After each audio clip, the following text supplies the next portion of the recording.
to another edition of the Insiders. I'm Danny Ventura giving you the basketball beat for the week. No question about it, the team of last week was Salem High School.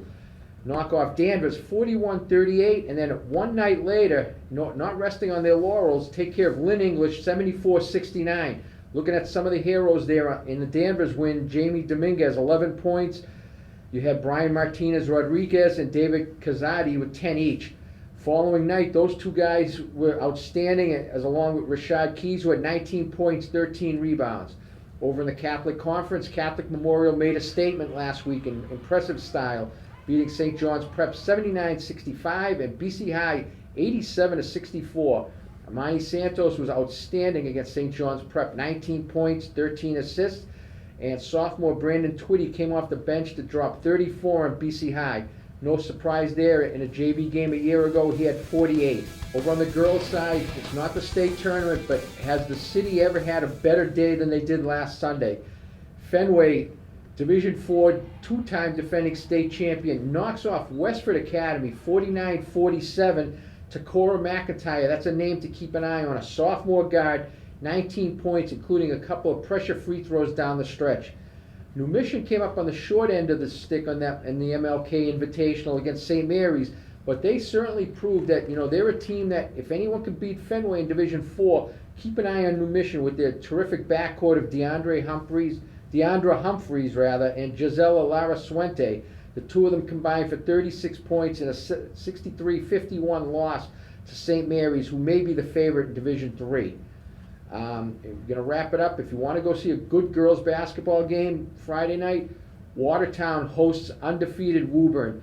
It's a Middlesex League crossover game, but you'll get a sense for who the power is. And speaking of powers, I'll turn it over to Bruce and Jim with the hockey stuff. Love the effort, Donato. Thank you.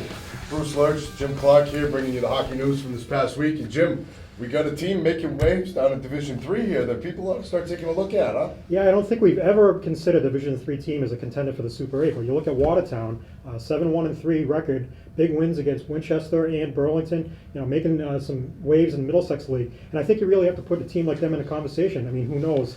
Their schedule might come against them down the road, but it's never happened before. Division III team in the Super 8 conversation might have to start taking a look at Watertown a little bit. They might have as good a resume as some of the Division I teams, though, in terms of wins. And in a year where we're really struggling to try and find teams to put in there, I put Milton in my top 10 this week. They're 10-1. I personally don't think their schedule's that strong in the past or down the road, but in a year where everyone else is kind of spitting the bit a little bit, you're going to start putting those teams in there.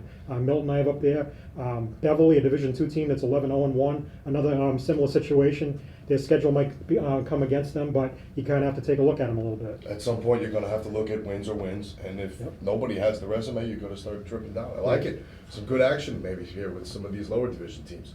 On the girls' side, Jim, we got a team that actually you profiled a year ago. Saw this coming. For the great in the slot foreshadowing here. The Reading girls are on an absolute tear of late and really stamped themselves as a bona fide state championship contending team. They beat Woburn earlier for their first time beating Woburn, and I don't even remember how long. I think it was 2009 was the last time they beat them. And then just the other day they beat Acton Boxborough, who was the number 3 ranked team in my poll this most recently. Reading getting it done with waves of talent and offense, off to a terrific run here. Another team I got to look at last week, Austin Prep. Goalie Katie Flagg doing a tremendous job replacing Dream Teamer Shannon O'Neill. Another team to keep an eye out with some big games coming up. That's going to do it for the High School Insiders this week. Thanks for watching. We'll see you out there.